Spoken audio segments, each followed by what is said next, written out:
Now, he's one man who stands out from the millions in Nigeria, notable for his continuing attempts to write a new ballad for this country, serenading its citizens away from the narrative of despair and into a new, powerful melody of hope.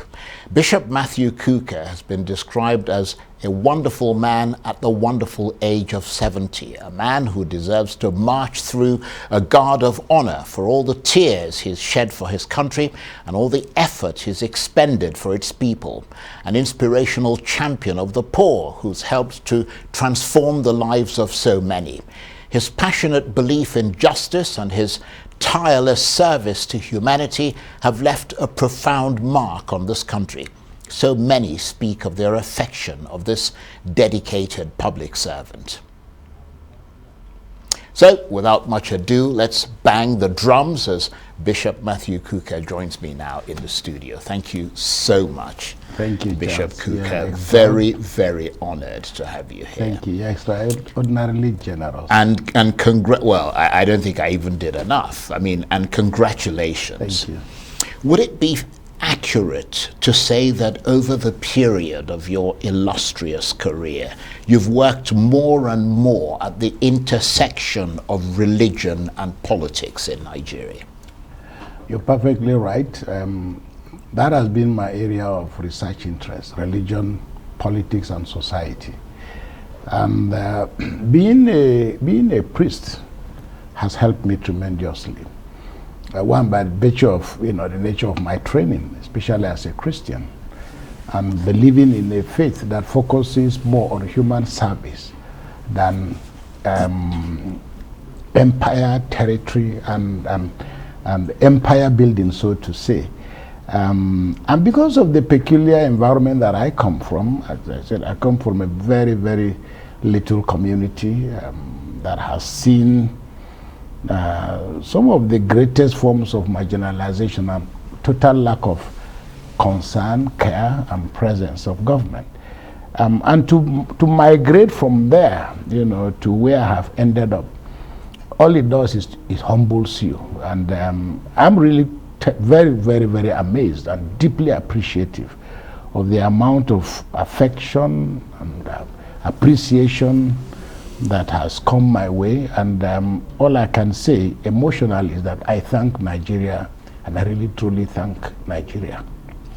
Well, thank you for that little bit glimpse into yourself. I mean, we will come to that journey and how it's sort of progressed. But would you say that working side by side with religion and politics, you touched on that briefly, has given you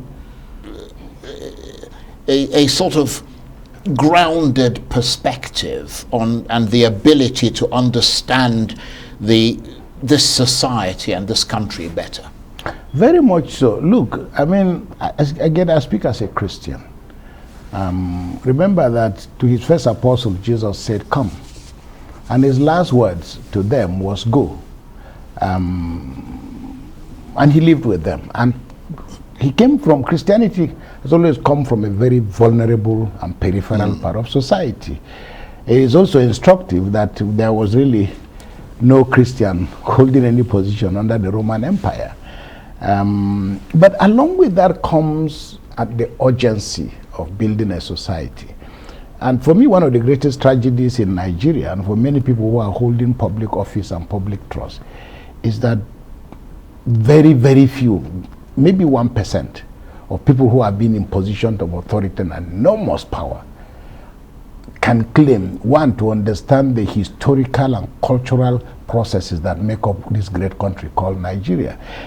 Of some of the best ethnographical material that is available, even about my ethnic group and most ethnic groups, is a result of British colonial ethnographers. And when we talk about the British colonial project, we focus on Lord Lugard, but we forget that most of the civil servants here, and you know better than myself, were products of some of the most prestigious institutions in Europe. That you're talking Oxford and Cambridge. So they didn't come here for a tea party. A lot of them spent tremendous time. I mean, if you remember, and again, you know better, the Geographical Society of Britain was founded in 1830.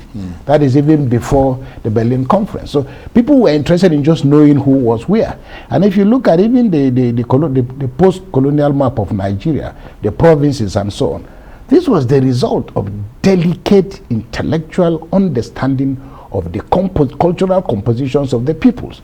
Compare it with what we've had in Nigeria, where state creation is a favor being done by the elite to the elite. So for me, and Christianity teaches the kind of message that is not popular to society. That's why Jesus ended up on the cross. But it's the religion that focuses on having something to say to bring the enemy to yourself. It's a society that has a clarity about what life ought to be like. Jesus said, I've come that you may have life and have it to the full. So, and when people say to me, but you are priest, why are you entering politics? I say to people publicly, I'm political, but I'm not a politician. But I understand how good societies can be built, based on my training. Very interesting. And just delving a bit deeper into that history that you were talking about. I mean, you were just 8 years old when Nigeria became independent in 1960. And since then, you could say that Nigeria has seen some momentous periods in its history, from a civil war to military rule to coup d'etats and, of course, democracy. And in such a highly politicized environment, religion had a political dimension as well, as you said. How did the work of clerics such as yourself, who were overtly critical of Nigeria, fit the times, especially with rulers who wouldn't brook any form of resistance or criticism? I think the leaders are maybe, let me say, if you've never met somebody face to face, you can have all the assumptions about him. And in my experience, and as I said, I say with a deep sense of humility, that from President Shagari up till today, there is no Nigerian president I've not sat with one-on-one. I've not seen it except General Abacha, but we had our own differences. But I was shocked when General Abacha saw me face to face, and it was during the Pope's visit. And it was at a time that people thought, if General Abacha found me, he would shoot me. But we were all lining up greeting the Pope. And I was the last person because all the bishops had gone. And it was a perfunctory exercise. Abacha just shook your hand and you moved on, shook your hand and you moved on. And when it came to my turn, here I am standing. Luckily, we attained some level of, basically 5 foot 4, 5 foot 3. So we had eye level contact. But he says to me, he said, Father Kukah, and he said to me in Hausa, Kainanang. I said, yes, sir. Are you the one here? I said, yes, sir. He said, where have you been? I said, I said to him in Hausa, when I gave him Talakawa, that is, we are on the periphery with the ordinary people. I said, you must come and see me. You must come and see me. I want us to talk. But I was a bit nervous. So I didn't sit down with him one-on-one. You didn't ask him, why do you want to? No, but I have a very good relationship with his family, and we, but to answer your question directly, it is to say that, look, maybe if we knew some of these people a little bit closer, and it's a bit of a pity that the leadership in Nigeria, people get hoisted well beyond their reach. But it is that I have not met a Nigerian leader that I can say just set out to destroy this country. I have been frustrated with this government, and for reasons that are probably they're not personal. But I think also that, and we can speak about that, the quality of service delivery, the kind of people that surround the president, and any president for that matter, the mechanisms we use to select people into public life and so on. These are the things that make great statesmen or great failures. So I have seen governance at various close quarters. I've been extraordinarily lucky. This country has been gracious to me. President Obasanjo appointed me to Oputa panel, and then subsequently, President Yar'Adua appointed me to work with Justice Nikki Toby. In fact, I often joke that, look, I qualify, the the lawyer should find something for me in the legal profession, because I served with Justice Owais, I served with Justice Nikki Toby, and my greatest papa, Justice Justice Oputa. So I've seen all these things, and those for me have been the most wonderful schools to go to. So it has sharpened my consciousness about the urgency of fairness, justice, and equity. And mixing with those in power, you also realize how vulnerable people are. So for me, these are the reasons why I speak with a great sense of ease about Nigeria. But talking about that vulnerability, let's look at it from your own point of view, because you mentioned Sani Abacha. I mean, his rule was a very intolerant one. How were your criticisms? I mean, you mentioned he saw you and you were nervous. I mean, I'm wondering how your criticisms and your protests against injustice were encoded by yourself. I mean, presumably they were evident in some form, possibly in your sermons and your writings and all the rest of it. Look, Charles, let me tell you one thing what made me very comfortable. I had a shield, and the shield was not designed by myself. The shield was the voices of people. I'll give you an example. When I'll go to give a talk, for example, or I'll preach in the church here in Abuja, and I would say to people openly, look, I mean, at the end of Mass, I would say to the security agencies, look, if your tape recorder malfunction or so, please come back. I'll give you the text of my sermon, or I can repeat my sermon. I'll go to give a talk and I will address the SSS people. They were shocked because one or two of them came to, how do you know we're in the church? I said, look, I'm a priest. I know you're in the church. Of course, I didn't know they were in the church, but I suspected they were in the church.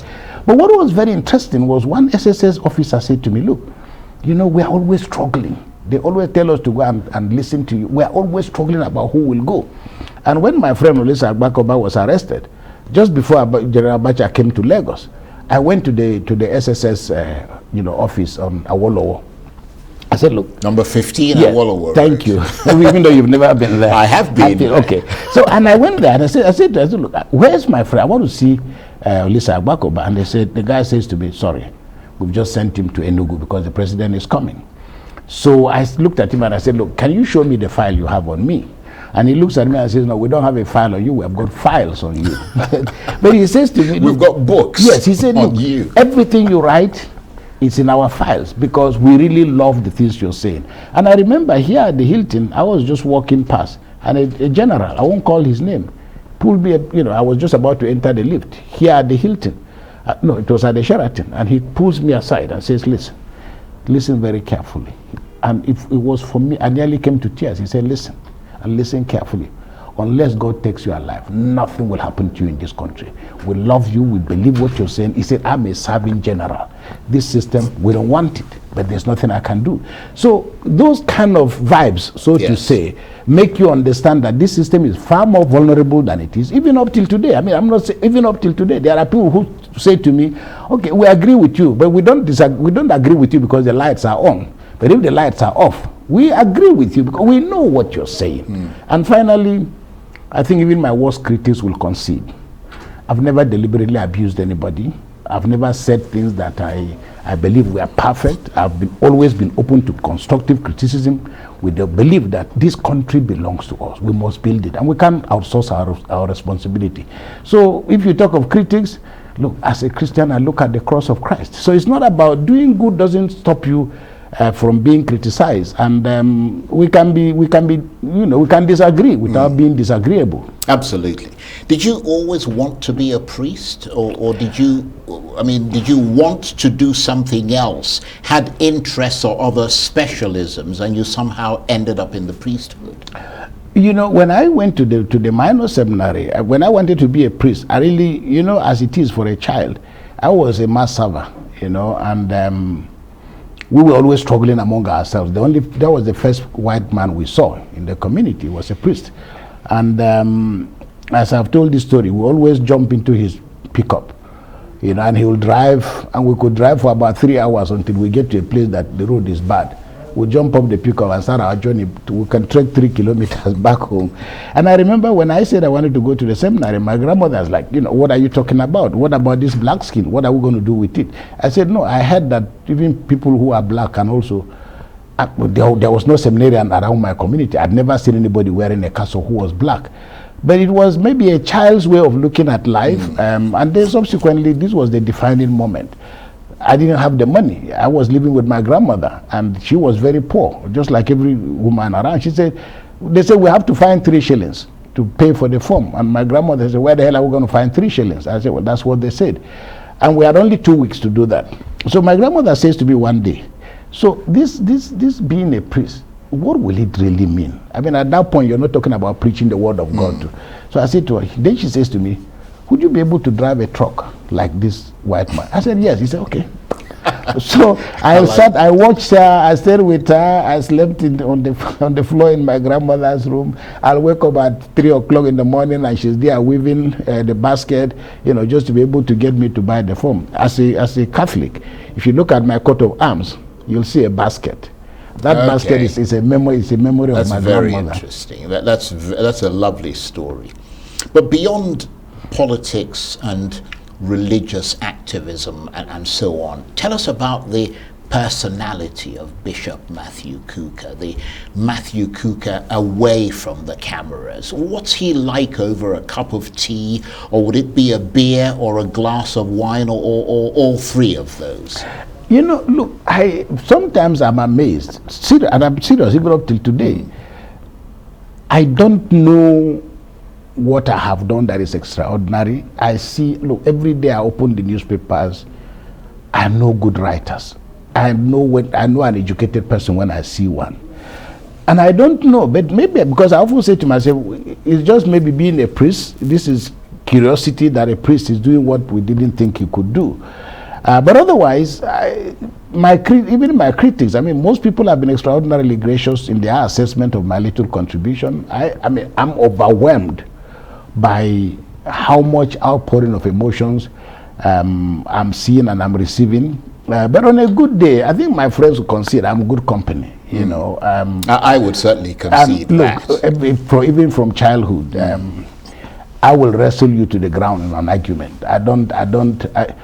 I have a certain kind of mental stubbornness that responds not to brawn, but it responds to brain, and I like a good debate. So if there are 3, 4 of us sitting down, I actually keep trying to restrain myself, but if there are 3 of us sitting down, you're most likely to find that my voice is, one person who laughs louder than me is Cardinal Onaikan. I mean, he fills the room with his laughter. I like Cardinal Onaikan. Yes, but I like to debate because you increase the frontiers of your own knowledge. I am sociable because, like I say to people, I dance. I'm not about to give up, either in company or myself alone. I saw a picture of you doing a boogie. Well, I mean, look, if you don't, you're not going to get to heaven and start practicing how to dance. I mean, you better just enjoy the best you can here. So I think that, like I say, people say to me, don't you ever get angry? Of course I do get. I'm quite temperamental, let me put it that way. But I enjoy the company of people, and let me use the word, I enjoy life. That's why I talked about joie de vivre. Yeah, because life has been extraordinarily good to me, and I've really not had a moment to feel. It's not because I don't feel sad, but you said you get to a particular level, and faith helps you in that, to be able to transform what seems to be little shortcomings, to something, to just make the point that life is a celebration. Let's talk about that life and how it's been good to you. I mean, you touched on this briefly earlier, but do you marvel at how you've managed to rise like you have to the top of your game, especially given how fantastically outspoken you are? As I said, well, you know what they say, the eye cannot see itself except by reflection. I remember I used to go to my village frequently. And I do that among other reasons. Just remind us of where that village is. My village is, if you got into a car from here, you can get to my village in 2.5 hours. Happily, through the government of Alhaji Muhammadu Makarfi, we have a patch of coltar that can take you to my village.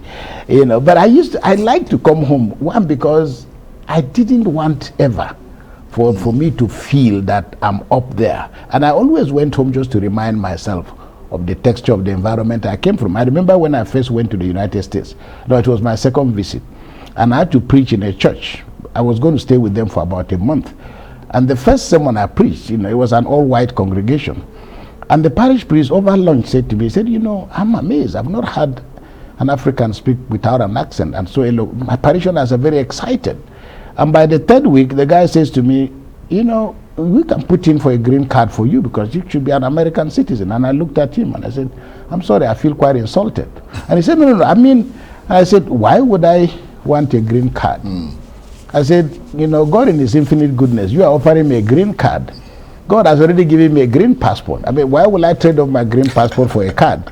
We kind of laughed over it, but I said to him finally, I said, look, if I live in Nigeria and give 10% of my energy, I know what it will amount to. I said, if I lived in your country, I will enjoy the services that generations have built, but I don't see the kind of impact I will make here. So the point I'm making is that, look, I think for all of us, when I look back, and I never forget, this for me is my greatest joy, because I never forget those old women in my village, those old men. You'll be going to school, you'll have to go from house to house, they'll give you a penny, 2 pence here, 1 penny here, 3 pence here, and so on and so forth.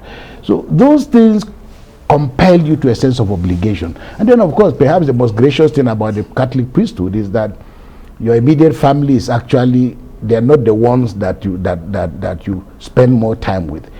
You're moving, it's in concentric cycles, and you're getting to serve on a much larger scale. So how would I have known, for example, that I will end up, being a priest in Sokoto, for example, and then I've spent a good part of my life.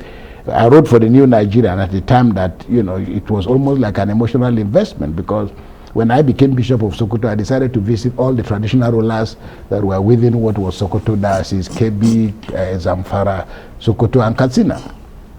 And I will tell you something. I went to see the Emir of Katsina, and I was shocked. He said to me, look, since I heard you were coming to see me, every moment I've waited for this day. And he says to me, look, I used to read the New Nigeria. He said, if I travel, I used to run a column, they called the mustard seed. He said, if I travel, I'll force my people to buy the New Nigerian and keep for me. And I've been looking for a chance to meet you. All of a sudden, the man says to me, if the president of Nigeria enters here, our tradition and protocol demands that I speak from my throne. If the governor who gave me the staff of office came here, tradition requires I speak from the throne. He said, Bishop Kukah, you have entered my office. I'm so excited. I'm going to speak to you standing up. The courtiers were literally in amazement. But, so those kind of things, this is why when I hear my brothers in northern Nigeria, when they don't want to answer the question, they say, you are abusing Islam. You are abusing the North. And I said, look, I have lived with Islam. I don't know why my father did not become a Muslim. So this is what we're practicing in Nigeria is not religion. It's religion as an instrument. And when the religion becomes instrumentalized, it has consequences. And we must address the thing as northerners, where we are today, and how can we get out of this world? Because we are producing far more people without skills. They're literally threatening to overwhelm the entire population. And like I was saying, it's in the papers today that, yesterday it was Deborah who was accused of blasphemy. And people thought, yeah, she's a Christian, she deserves to die. Suddenly now somebody's picked up, a weapon. He's killed both father and mother on grounds that they have blasphemed against the prophet. Now, you cannot live in a society where there are no rules and no regulations. And the tragedy in all of this is that when it comes to religion, the people in power are literally retreat. And yet, the reality is that we will never build a society unless we have a level playing field. Because, these are the reasons why I continue to contest. Because there are better stories somewhere, that we can learn from. So, in my view, these arguments will continue until we achieve an equilibrium. And just before we have to go, Bishop Kukah, I did say that I wasn't going to. This is going to be more biographical, but I can't resist moving you just ever so slightly to talk briefly about Nigerian politics, because I can see that you don't have that famous inscrutability that people in public office and politicians have, which means that you're very honest and straightforward. What do you make of 2023? We've got about a minute or so left. 2023, look, there are things that are inevitable. There's nothing we can do about them. There have been issues of team selection. I think it's left for Nigerians to make up their minds. We should not spend too much time worrying about water that has already moved. Yeah, but you're a Nigerian. Have you made up your mind? I'm a Nigerian. I think of course I've made up my, well, I've made up my mind, but I will finally make up my mind. But let me tell you what, and I think it's something we must do, and thank some of the media outlets that are taking on this very seriously. But beyond bringing these politicians in and having conversations with them, I think other interest groups in Nigeria must decide that this time around, because the tradition of politics in Nigeria is that people sew uniform, they enter the stadium, there's a bit of a jamboree, people talking to one another. It's a carnival. It's a carnival. And then why would we go through this carnival? We must develop the mechanisms and insist that these people answer our questions. So for me, market women, traders, young people, you must summon the police. And the one who refuses to answer your call, cross him off the list. So for me, I think that the choices are obvious, but it must no longer be based on politicians scratching us where we are not itching. It's not about somebody telling us we're going to bring NEPA, we've had all that. The question is, what is happening to us as human beings? You know, mere infrastructure is not enough. Hitler built the best infrastructure. Infrastructure is not enough. Apartheid built the best infrastructure in South Africa. It is about what is happening to the human mind. How are human beings growing? And this is why, as I said the other day, ICR was saying that RCI was saying 25,000 Nigerians are missing. Yeah. Does anybody care? This is not acceptable. It is reprehensible. It's condemnable. And a society that can live with this cannot lay any claim, you know, to anything different. And finally, the young man called Falz, who is going to be on your show very soon. Yeah, who's coming up after you. Congratulations to him, but you know, his father should have been a priest like myself. Because you mean Femi Falana? Femi was a seminarian and he ran away from the seminary. And but you know, he's got a great kid who is doing great things. And but like I always say, I would have been a damn good lawyer like Femi if I hadn't become a priest. Well, I have to say that the world is better for the fact that you have become a priest. And thank you, and I thank you are in good company with Femi Falana and his son, Folarin Falana, who is known as Falz. Bishop Matthew Kukah, a tremendous honor. Thank you very much. Yes, thank you very much for having me, and thank Arise.